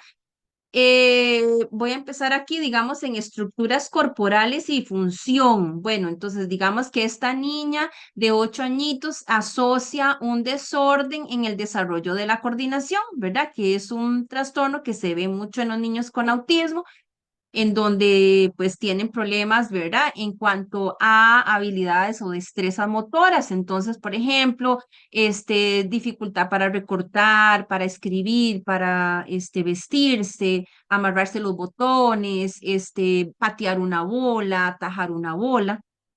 Entonces, digamos que esta niña asocia un problema de coordinación con dificultad, ¿verdad? En esas habilidades motoras para atrapar una bola, para patear una bola. Entonces, acá sería el estado físico, digamos, la F de físico. En cuanto a la actividad, esta niña le gusta participar en educación física, ¿verdad? Pero se le dificulta, ¿verdad? Entonces, esta niña le gusta participar, ¿verdad? Le gusta la clase de educación física, pero se ve limitada, ¿verdad? A esta parte del funcionamiento, porque es una niña que ya dijimos que tiene un problema de coordinación. Ella mueve bien los brazos, mueve bien las piernas, ¿verdad? Y si le hacemos una resonancia, un TAC, sale normal, ¿verdad? Pero es problema de coordinación y habilidades también visomotores, pero ya le está afectando la actividad. Y en participación, ¿qué es lo que pasa? Bueno, esta niña, solo tiene una amiga y otros niños la rechazan, la consideran torpe, tonta y rara, ¿verdad? Entonces, ok, vean que acá tenemos varios puntos. Uno, bueno, le cuesta obviamente la interacción social. Es una niña que quiere hacer amigas, pero no sabe cómo, ¿verdad? Cómo llegar a esos niños. Y ahí nuevamente, cómo mejorar esa participación, ¿verdad? Que no solamente es, sí, tenemos que enseñarle habilidades sociales a esa niña, ¿verdad? Tenemos que ayudarle con habilidades sociales, pero por otro lado, cómo sensibilizar al grupo, ¿verdad? A los niños, a los compañeritos, para que también la acepten con sus diferencias, ¿verdad? Ok, ¿cómo podríamos ayudarle también si nos vamos acá? ¿Cómo ayudarle en la parte motora, verdad? ¿Cómo ayudarle a mejorar sus destrezas motoras, verdad? Para también que ella se sienta, digamos, más feliz, digamos, durante la participación en estas actividades físicas. Entonces, podríamos ayudarle en su mejoría, digamos, de sus destrezas, pero también no solamente eso, nosotros podríamos también en el centro educativo, ¿verdad? Que ese profesor o profesora de educación física realice ciertas adaptaciones, ¿verdad? Que le van a facilitar a la niña, esa participación, ¿verdad? Entonces, no siempre tenemos que achacarle todo a ese niño o a esa niña. Tenemos que también ver qué otros factores nosotros podemos influenciar, ¿verdad? Muy bien, tenemos aquí como factores personales que esa niña también se frustra fácilmente, poca flexibilidad cognitiva, ¿verdad? Y entonces acá, en cuanto a la diversión, ¿qué es lo que pasa con esta niña? Que también que sabemos que tiene una dificultad en la parte de coordinación, ¿verdad? Pero también es una niña que es poco flexible, ¿verdad? Entonces, si algo pasa, ¿verdad? Si pasó algo, si por ejemplo tal vez un compañerito no siguió las reglas del juego, ella se va a enojar y se va a frustrar y entonces esta frustración, ese enojo podría hacer que entonces los compañeritos, ¿verdad? La limiten más en su participación porque entonces no van a querer jugar con ella, ¿verdad? Porque de ahí ella se frustra y se enoja con ellos cada vez que algo no sale como ella quiere, ¿verdad? Entonces, nuevamente, aquí podemos intervenir, ¿verdad? Cómo anticiparle, cómo explicarle las reglas, cómo hacerle entender, ¿verdad? Que hay cosas que tal vez pueden salir de una u otra manera, ¿verdad? Y ayudarle con esa parte de flexibilidad. Y luego, en cuanto a factores ambientales, su madre y hermanito de 5 años conviven con ella, recibe apoyo familiar, ¿verdad? Aquí está muy bien, o sea, en el hogar está bien, pero en la escuela no hay una adaptación para las clases de educación física, ¿verdad? Entonces, nuevamente, ¿verdad? Este factor ambiental nos puede afectar. Y en el futuro, ¿verdad? Bueno, ok, digamos que esta niña quiera ser una nadadora, ¿verdad? Ahí lo estoy inventando, pero digamos que quiera ser una nadadora. Y que puña, ¿verdad? Entonces ya desde aquí tenemos ciertas dificultades, pero no va a ser imposible, ¿ok? O sea, lo que tenemos que pensar es que aún con sus limitaciones, ¿verdad? Puede adaptarse, ¿verdad? Y es cuestión de cómo mejorar este entorno para que ella logre ser feliz en una clase de natación también, ¿verdad? Entonces, más o menos así es como se aplica. Obviamente que hay una serie de lo que se llaman los corsets, todo lo que ya posiblemente Adelaida les mencionó y que todo el libro este de la CIF, pero esto es como algo sencillito que nosotros podemos tener en nuestra mente, ¿verdad? Y que nos puede ayudar a la hora de organizar, ¿verdad? Digamos que la intervención de que vamos a hacer. Ahora vamos a entrar un poquito en otras intervenciones basadas en evidencia, ¿verdad? En cuanto a, digamos, a la parte de intervención a nivel conductual.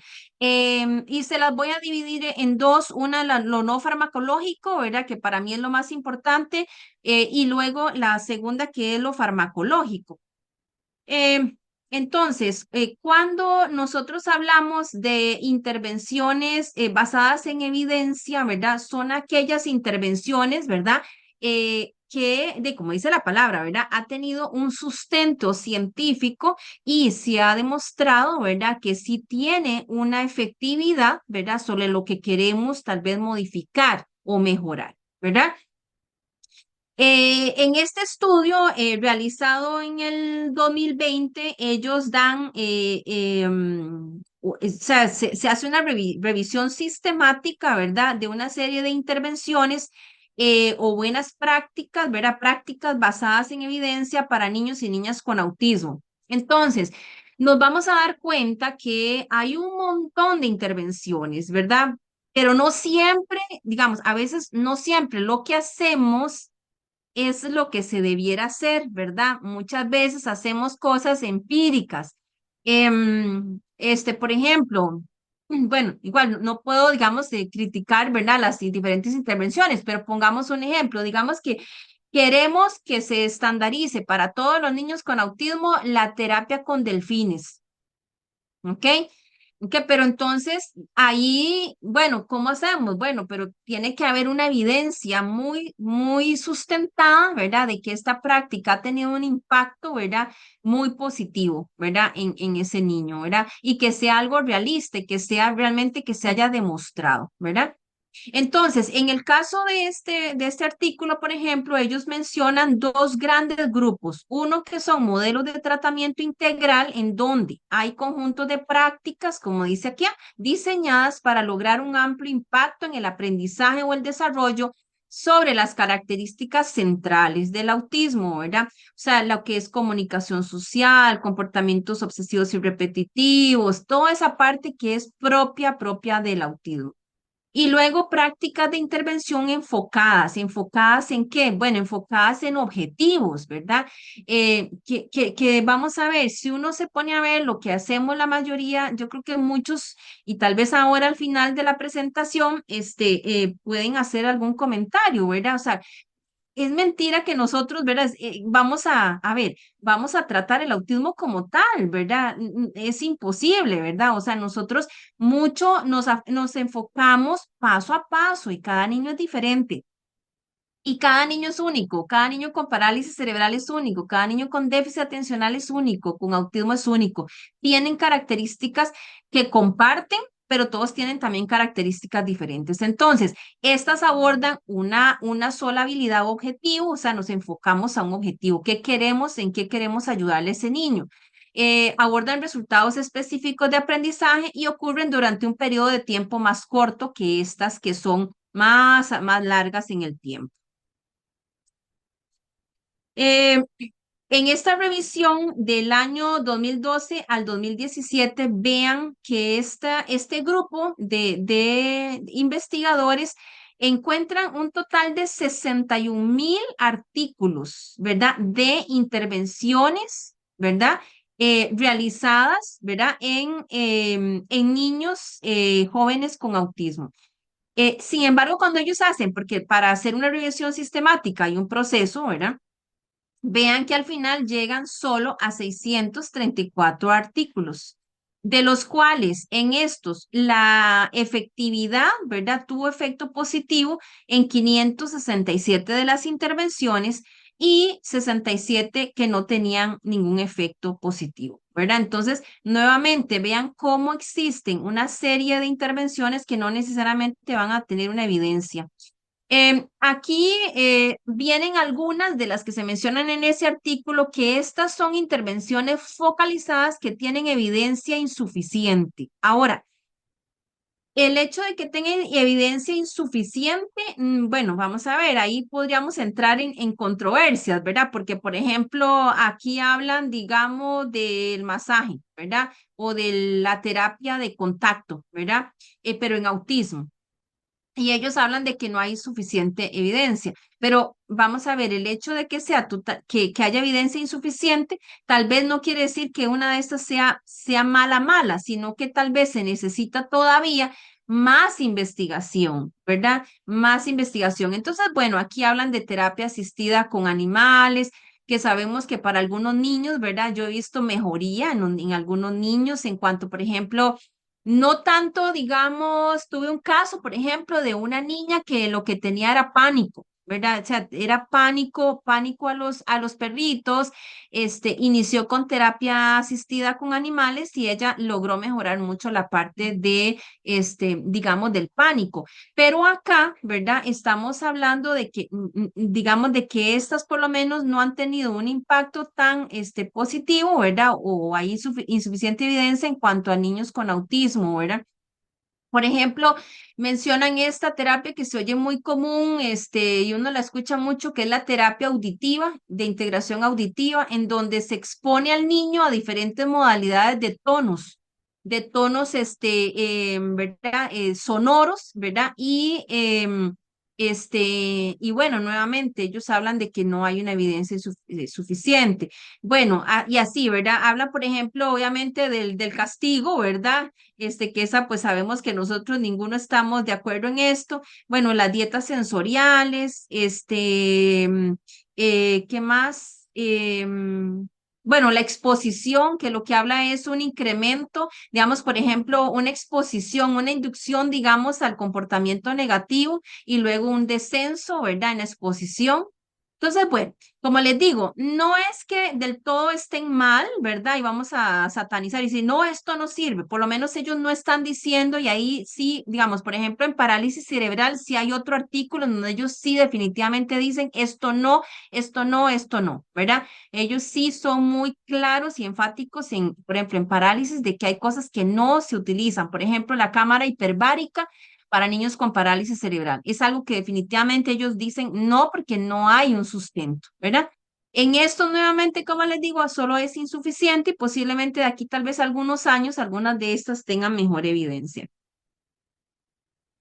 En total, ellos encontraron 10 intervenciones con criterios de práctica basada en evidencia que sí tuvo un efecto positivo, ¿verdad? Nuevamente, ¿por qué les traigo estas, digamos, intervenciones? Porque cuando nos damos cuenta, como le decía al principio, mucho de lo que ellos mencionan ya lo estamos haciendo. Y parte, por ejemplo, de lo que nos enseñó la compañera Ana, ¿verdad? Del MEP, sobre todos estos planes, ¿verdad? Conductuales positivos, si vemos mucho de esto, se aplican ahí, ¿verdad? Entonces vean que intervenciones basadas en antecedentes, ¿verdad? Utilizamos mucho esto. Y ahí se lo señalé, es modificación de los antecedentes que desencadenan una conducta, ¿verdad? Cómo llegar primero a anticipar y tratar de modificar ese antecedente. Sistemas aumentativos, alternativos de comunicación, ¿verdad? El PEC, los PECs.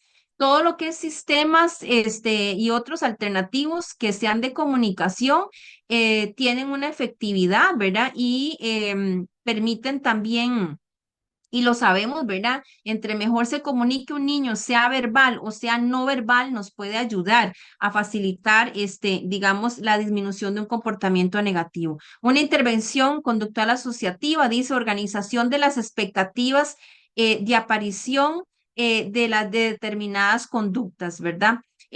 O sea, cómo, y muchas veces eso pasa, ¿verdad? Hay papás que dicen, no, yo sé que, por ejemplo, si yo llevo a mi hijo al mall, ¿verdad? A un centro comercial, yo sé que se va a alterar, ¿verdad? Yo sé que se le van a disparar digamos, tal vez por la sobrecarga de estímulo, ¿verdad? Entonces, aquí yo puedo tener una expectativa a una determinada conducta. Ahora, no quiere decir que vamos a envolver al niño en una burbuja, ¿verdad? O sea, habrán maneras, puede hacer que yo pueda llevar ese niño a un centro comercial y le ponga unos aislantes de sonido, o bueno, vamos por un tiempo más corto, vamos media hora y después me lo llevo mejor al play, ¿verdad? Entonces, pero para que vean que algunas de estas tienen, ¿verdad? Una lógica.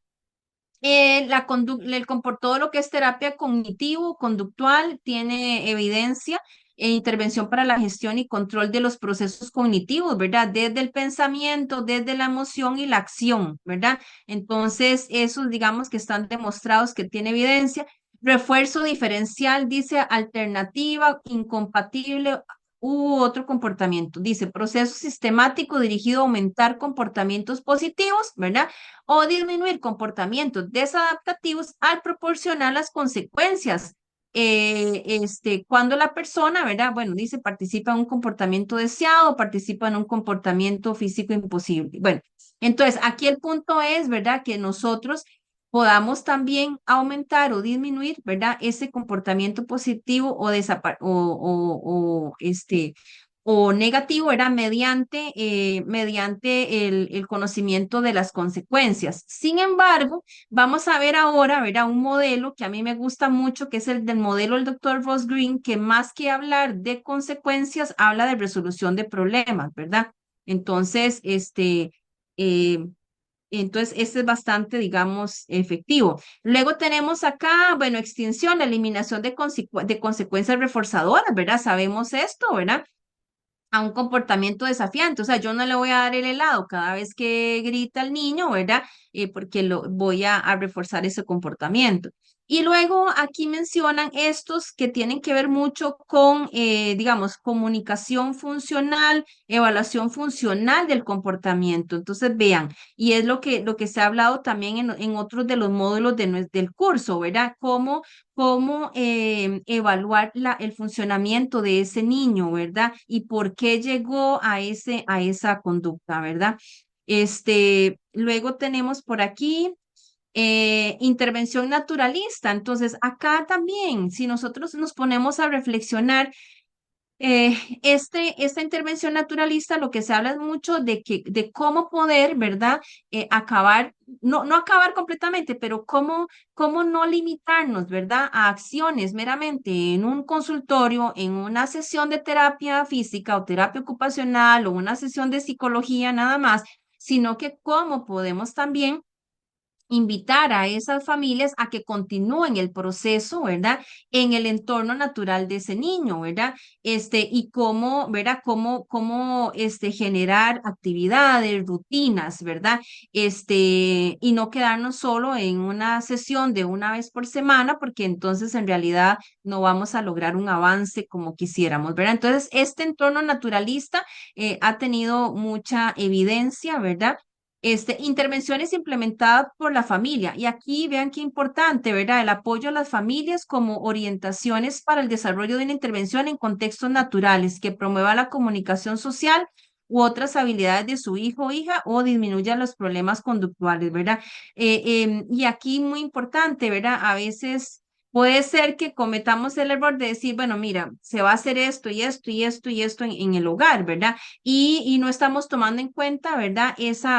Esa dinámica de la familia, quién está, ¿verdad? A qué hora están los miembros de la familia, qué cosas se pueden utilizar, aprovechar ese ambiente familiar para generar esas rutinas que nos pueden ayudar en mejorar el comportamiento del niño. Bueno, y aquí les dejo estas otras que después ustedes pueden revisar también, ¿verdad? En internet, o en este artículo que se los puedo facilitar, que son también, ¿verdad? Todos estos han tenido una evidencia. Me gusta esta parte, ¿verdad? Yo siempre siento que hay una gran necesidad de esta parte, ¿verdad? De reforzar las habilidades sociales. Algunos de nuestros niños, ¿verdad? Sabemos que tienen esa dificultad para el control de los impulsos, para medir el espacio entre uno y otro, ¿verdad? Y también cómo poder defenderse de una manera positiva, ¿verdad? Al acoso, por ejemplo, escolar. Entonces, bueno, todo ese entrenamiento de habilidades sociales tiene también una evidencia, ¿verdad? Muy positiva, ¿verdad? En estos niños. El otro que no está en ese artículo, pero que tiene mucha evidencia, es ¿verdad? Soluciones proactivas y colaborativas. Uno de los que más, digamos, de los creadores es el doctor Ross Green, que es un psicólogo, y él habla de un modelo, ¿verdad? De tratamiento basado en evidencia, ¿verdad? Que es diseñado para ayudar a los padres, cuidadores y a los niños, ¿verdad? A resolver de manera colaborativa, ¿verdad? Y proactiva las dificultades y los problemas, ¿verdad? Y él habla mucho, ¿verdad? De esa carencia, ¿verdad? De habilidades que puede tener un niño o una niña para lograr esa resolución del conflicto. O del problema, ¿verdad? Entonces, aquí se mencionan algunos objetivos. Uno es identificar las habilidades rezagadas y problemas no resueltos, ¿verdad? Una habilidad rezagada en ese niño, ¿verdad? ¿Cómo priorizar el orden de los problemas no resueltos, verdad? A veces queremos resolver todo de un solo tiro, ¿verdad? Y tal vez, no sé, tenemos que resolver primero con que el niño se levante más temprano para ir a la escuela o que a cierta hora haga su tarea, ¿verdad?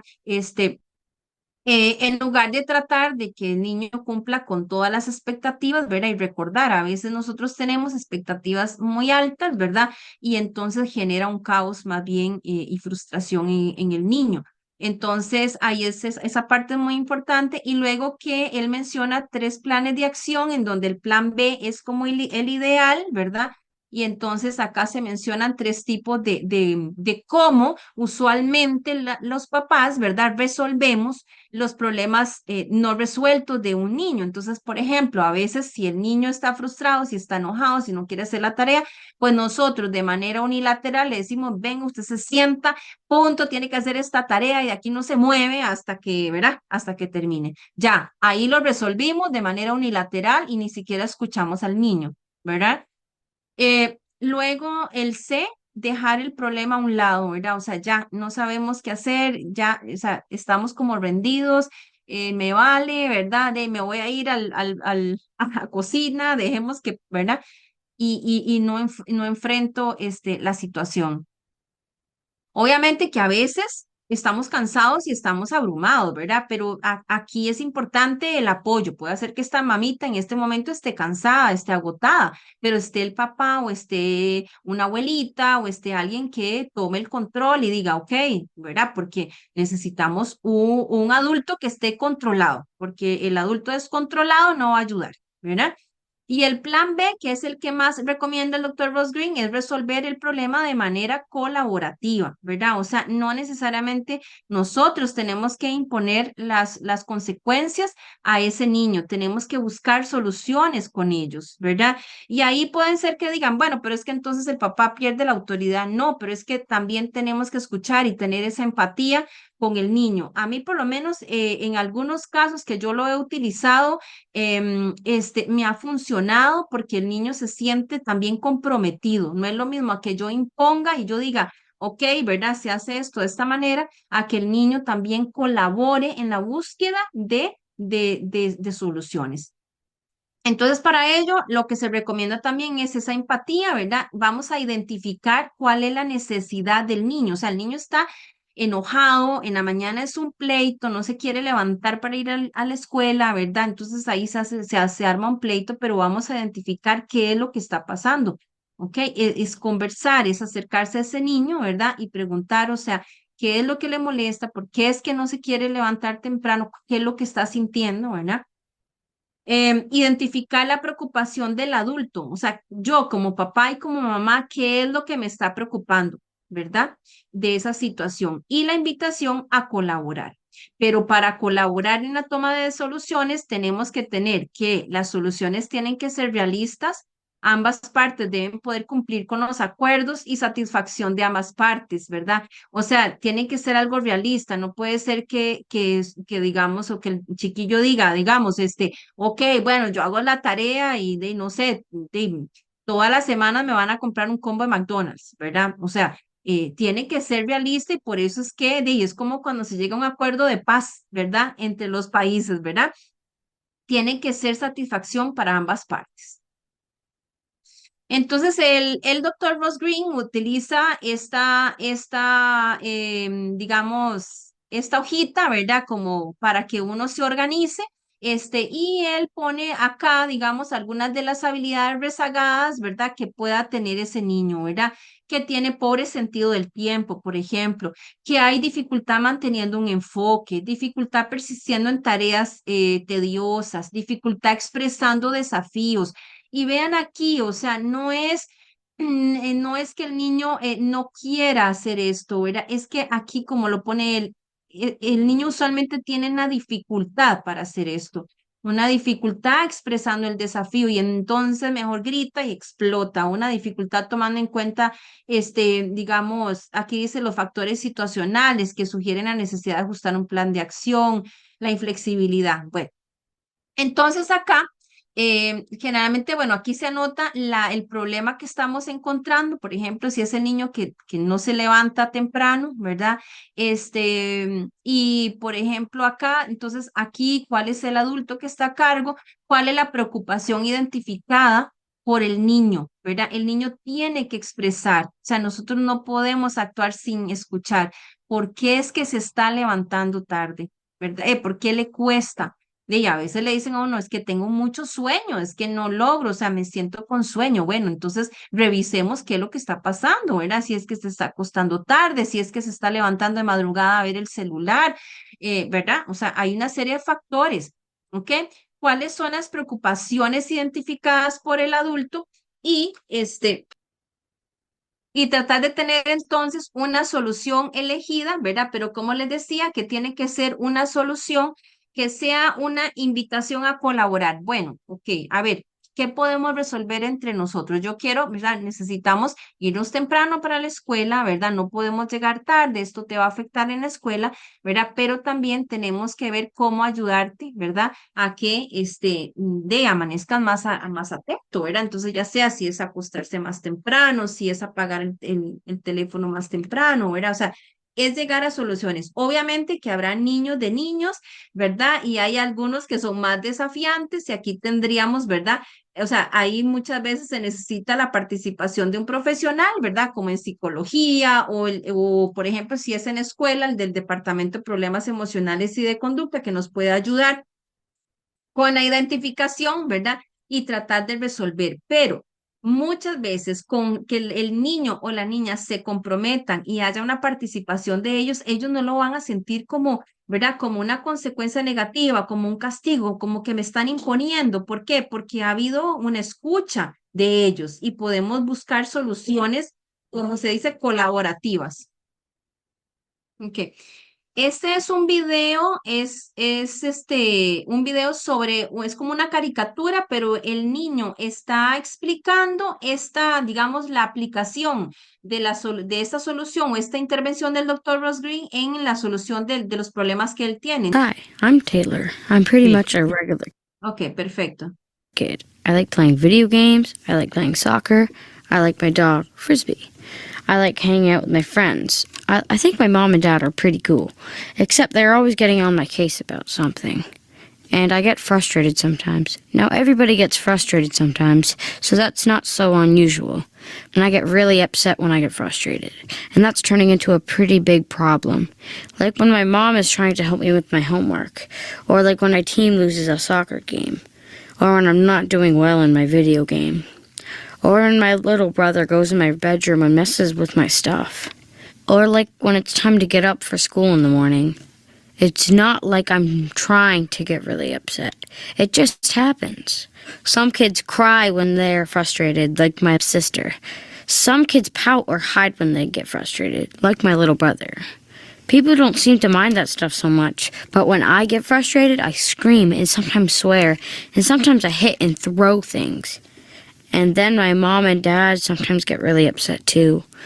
And then they give me timeouts or take away privileges. I've had a lot of timeouts in my life, but all those timeouts never helped me stay calm when I got frustrated. My mom and dad have taken me to a bunch of doctors to figure out what's going on with me. Some of the doctors thought that if my parents used a sticker chart, I wouldn't get so frustrated. But then I got frustrated when I didn't get stickers. Some of the doctors thought medicine would help me be less frustrated. One of the medicines just made me tired. The other one made me gain a lot of weight. And some of the doctors said I had some kind of disorder, oppositional something, but no one really helped me or my parents understand why I got so frustrated so easily. Finally, my parents took me to a doctor. Her name is Dr. Hart. She's really nice. She said there are just some skills that I'm not so good at. She said some kids aren't so good at math or reading or writing or throwing a ball. I'm not so good at some other skills, like flexibility and frustration tolerance and problem solving. She said that I don't get frustrated all the time, only when there's an expectation I'm having difficulty meeting. Then she made a list of all the problems that were making me frustrated. She called them unsolved problems. There were a lot of problems on that list, like some of the ones I already said. Difficulty completing the math word problems for homework, difficulty losing a soccer game, difficulty losing a game on Madden NFL, difficulty if my little brother goes in my room and messes with my stuff, difficulty waking up for school in the morning, and there were a bunch more, like difficulty deciding what program to watch when I'm watching TV with my brother and sister, and difficulty taking out the trash on Tuesday mornings, and difficulty eating what my mom makes for dinner. The doctor said that if we solved those problems, then I wouldn't get so frustrated over them anymore. She told us not to wait until the problems popped up again to try to solve them. She said that would be bad timing. She helped us figure out a good time every day to solve them. For me, that's when my mom or dad was putting me to bed at night. Turns out my brother and sister had some unsolved problems too. That made me feel better that I wasn't the only one. Then she taught us 3 steps for solving the problems. In the first step, my parents asked me a lot of questions about what was making it hard for me to meet the expectation. In the second step, they told me why they thought it was important for me to meet the expectation.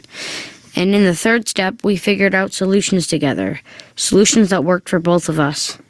So, like on the math homework, we kind of figured out that I don't really have a clue what's going on in math. Instead of us fighting over stuff I didn't understand, they just let the teacher know the problems I couldn't do for homework. And then my teacher gave me some extra help. Problem solved. Though I still don't like math that much.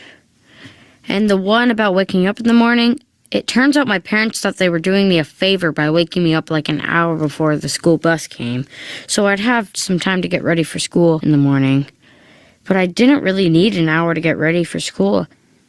So now my parents wake me up 10 minutes before the bus is going to come. Then I get dressed really fast. Sometimes I even sleep in the clothes I'm going to wear the next day, just to save time. Then I eat something fast, like a Pop-Tart or something, and then dart out the door. No more fights on that one, and I'm getting a lot more sleep. And the one about deciding what to watch on TV with my brother and sister, we solved that one all together. We figured out the shows each of us really wanted to watch, then came up with a schedule. That one's going pretty well, except my brother sometimes loses track of what time it is. Oh, and the one about my mom's food, we had a long discussion about things she makes that I like and the things that she makes that I don't like.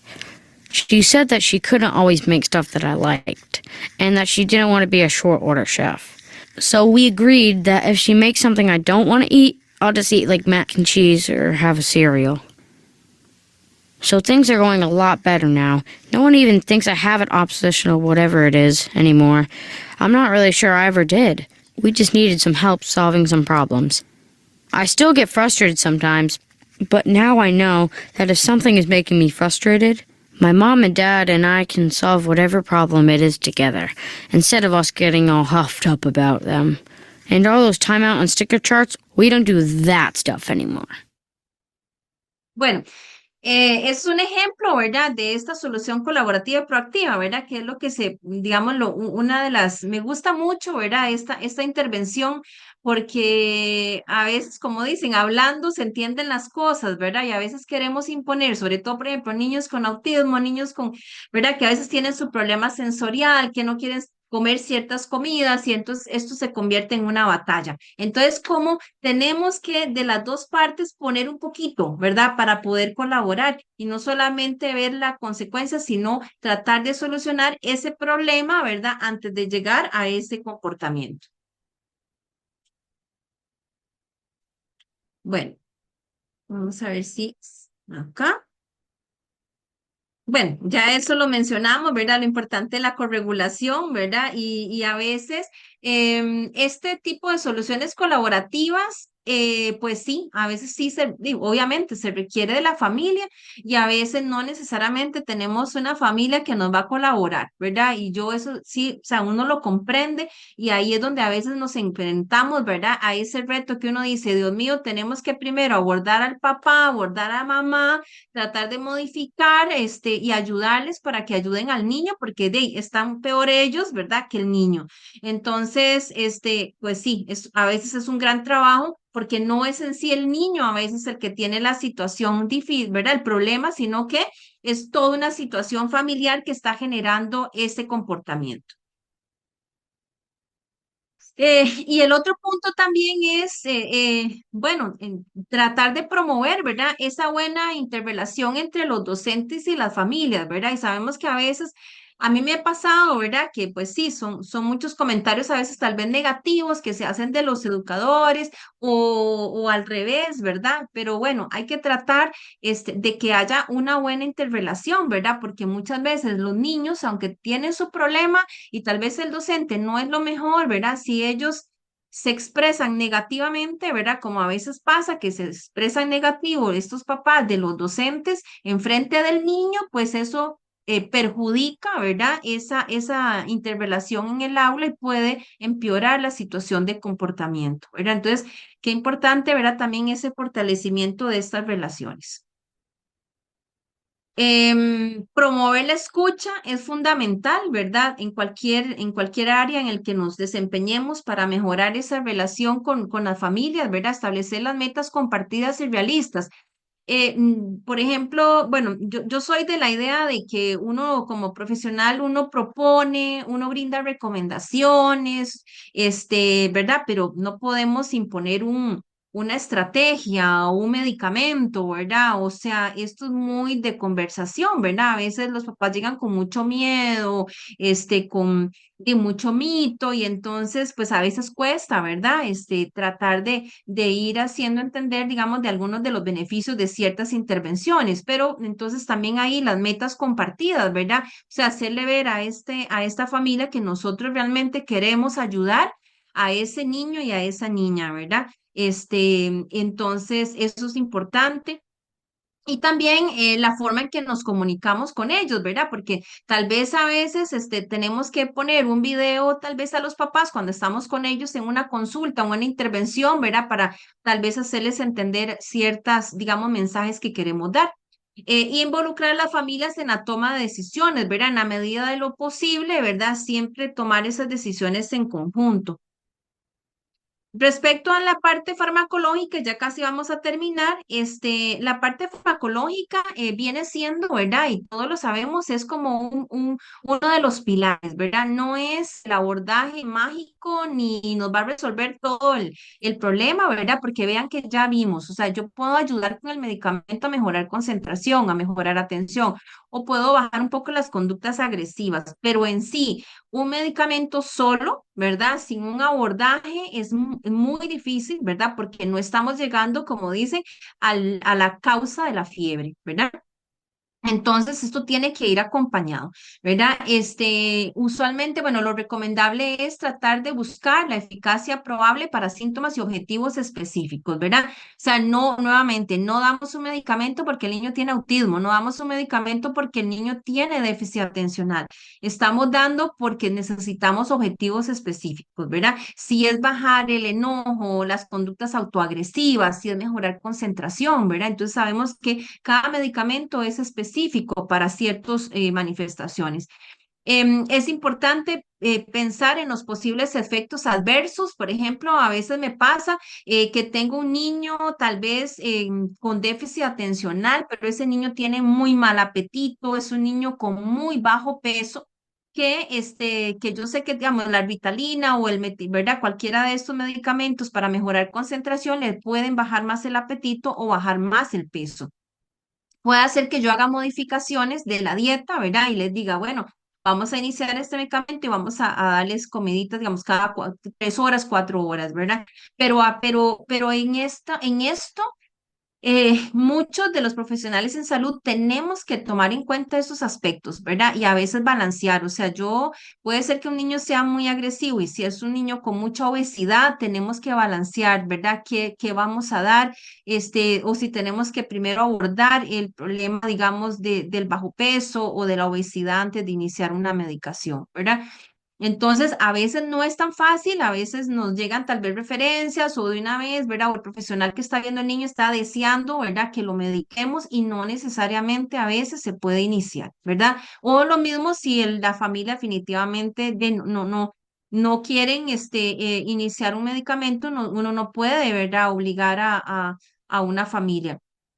Por ejemplo, niños con migraña, la Ritalina puede generar dolor de cabeza, dolor abdominal, ¿verdad? Entonces también todo eso tenemos que tomarlo en cuenta. Hay niños que hay que hacer ajustes de dosis o cambios de medicamentos cuando tienen efectos adversos. Y bueno, la preferencia de la familia y de la persona, ¿verdad? Bueno, en este caso de adolescente, pero digamos, necesitamos tomar en cuenta esta parte, ¿verdad? Y no podemos como obligar. Algunos ejemplos de intervenciones, por ejemplo, sabemos que si es un niño con agresividad y autoagresividad, en medicina basado en evidencia, ¿verdad? En enfoque basado en evidencia, tenemos dos antipsicóticos que están aprobados por el FDA de los Estados Unidos, que es la risperidona y el aripiprazol. Son los dos antipsicóticos que están avalados en niños mayores de 5 años en conductas, digamos, agresivas o niños, por ejemplo, con una discapacidad cognitiva que también tienen conductas, o sea, cualquier condición del neurodesarrollo con conductas agresivas, no solamente para autismo. Sin embargo, ¿verdad? Sabemos que hay un inconveniente, ¿verdad? Que podría generar aumento de peso, aumento de colesterol, aumento de glicemia en algunos casos, rinitis, estreñimiento, bueno, toda esa parte tenemos que tomarla en cuenta. Otros ejemplos, bueno, melatonina, hay mucha evidencia, ¿verdad? Pero bueno, el problema es que la melatonina no es se considera como un suplemento natural y entonces no, pues no lo podemos incluir a nivel de la caja por ahora. Se utilizan algunos antihistamínicos, ¿verdad? Por ejemplo, esos son ejemplos, digamos, si tenemos un problema de sueño, ¿verdad? Que también nos está generando un problema conductual, entonces tenemos que abordar primero este punto. Los niños con ansiedad, sabemos que podemos ayudar en gestión de emociones, en gestión de la ansiedad, ¿verdad? Facilitarle, por ejemplo, intervenciones para relajación, control de respiración, pero también algunos de los medicamentos que se utilizan en ansiedad son los inhibidores de la recaptación de serotonina, ¿verdad? Como la fluoxetina y la sertralina.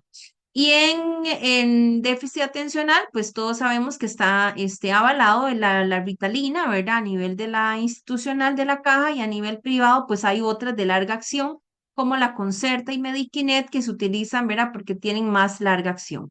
Entonces son como algunos medicamentos. Aquí no voy a entrar, por ejemplo, ya hay otros que se utilizan como modificadores del estado de ánimo, anticonvulsivantes que se pueden utilizar. Esos con frecuencia los maneja más psiquiatría, ¿verdad? Algunos, pues, todavía no estamos como al nivel de que pediatría utilice algunos de estos medicamentos. Entonces, para eso existen, pues, el canal de referencias, ¿verdad? En caso de que el niño requiera algún ajuste de medicamentos. Ya nos quedan solo dos diapositivas. Una es sobre el futuro del uso de fármacos, hacia dónde vamos. Bueno, en algunas revistas se ha mencionado, ¿verdad? No nada más se los traigo ahí porque están en la literatura. Hay algunos agentes, ¿verdad? Que se están estudiando que son, dice que son específicos para manipular, dice, receptores y canales de algunos de estos neurotransmisores, ¿verdad? Como la glutamato, glutamina, glicina, nicotina y opioides. Entonces, algunos de estos medicamentos o fármacos que están estudiando, ¿verdad? Están en base a esta regulación de neurotransmisores como esto, la N-acetilcisteína, memantina, bueno, nada de esto nosotros lo usamos, pero se los muestro porque en algunos artículos, por ejemplo en este, se habla, ¿verdad?, de cómo se están haciendo estudios, ¿verdad?, en otro tipo de, digamos, de medicamentos, ¿verdad? Y también esta otra, que esto sí es bastante interesante, ¿verdad? eh, que es el uso de farmacogenética, ¿verdad? En la práctica de nosotros, y por ejemplo, a mí me pasa, ¿verdad? Que yo puedo tener un niño de 5 años con una dosis un poquito más alta de risperidona y puedo tener un niño de 8 años con una dosis, digamos, más baja, ¿verdad? Y responden igual. O puede hacer que uno aumente una dosis de medicamento y por más que usted aumente la dosis de medicamento, no hay una respuesta adecuada. Entonces, tenemos que tener presente ahí donde va también parte del futuro de la medicina, ¿verdad? Que usted puede tomar un medicamento, digamos que, vamos a ver, yo voy a tomar Ritalina y le voy a dar a Adelaida Ritalina también, ¿ok? Entonces, Adelaida y yo estamos tomando Ritalina y bueno, vamos a darle a Alexandra también Ritalina. Entonces, vamos a ver, puede hacer que yo sea un metabolizador normal, tolero bien el medicamento, ¿verdad? Y según la vida media del medicamento, yo lo elimino de mi cuerpo normalmente. Pero puede ser que Alexandra sea una metabolizadora pobre o lenta. O sea, el fármaco en el cuerpo de ella se metaboliza lentamente. Si yo sé que Alexandra metaboliza lentamente, quiere decir que el medicamento va a estar más tiempo en la sangre de Alexandra. Entonces puede hacer que yo tenga que tener más cuidado porque con una dosis un poquitito más alta, tal vez el efecto va a ser muy negativo. Y en el caso de Adelaida, tal vez es una metabolizadora ultra rápida. O sea, yo le doy el medicamento y ella lo elimina rápidamente. Entonces es una persona que posiblemente hay que aumentar la dosis, ¿verdad? Esto se llama un ajuste personalizado de medicamentos o dosis. Eso se da en Costa Rica, por ejemplo, a nivel privado. ¿verdad? Uno puede enviar un estudio de estos y lo mandan a Estados Unidos y después les llega a uno un resultado en donde dice, bueno, ¿a qué es sensible usted? ¿A qué metaboliza rápido? ¿A qué metaboliza lento? Pero se da sobre todo a nivel privado. ¿Por qué? Porque el costo de esta prueba son como de $800, ¿verdad? Pero bueno, no se trata de que ahora le mandemos a todos, ¿verdad? Pero el punto es para que ustedes comprendan, porque a veces pasa que le dicen, bueno, pero ¿por qué con esa dosis tan bajita? ¿Y cómo? ¿Por qué con esa dosis tan, o sea, cada persona es diferente y vean cómo, incluso en la parte en cómo genéticamente nosotros respondemos a los medicamentos. Y pasa con muchos medicamentos, no solo en psiquiatría, ¿verdad? Puede ser que para mí una acetaminofén no me alivie la migraña y para a mi hermana una acetaminofén le alivia la migraña, ¿verdad? Esto no es solamente para los medicamentos en psiquiatría. Entonces, hacia aquí va también, ¿verdad? El futuro, digamos, de la medicina. Bueno, eso es lo que yo les traía y bueno, aquí les dejo este mensajito. Dice, nadie puede ocupar tu lugar. Cada uno de nosotros teje una hebra en la tela de la creación y nadie puede tejer esa hebra por nosotros. Y entonces, bueno, para mí, creo que como dice ahí, todos tenemos un espacio y tal vez a veces creemos que lo que hacemos no tiene validez, ¿verdad? O que otro lo puede hacer por nosotros. Y yo creo que cada uno tiene ese espacio, ¿verdad? Y que lo que nosotros aportemos va a ayudar a esa gran red, ¿verdad? Es como cuando vamos a una playa y vemos unas bolsas de basura, una botella y decimos, bueno, ¿para qué la vamos a recoger si al final hay un montón de basura? Bueno, pero lo que nosotros logremos hacer va a tejer, ¿verdad? Ese ambiente, ¿verdad? O un mejor ambiente a nivel del planeta.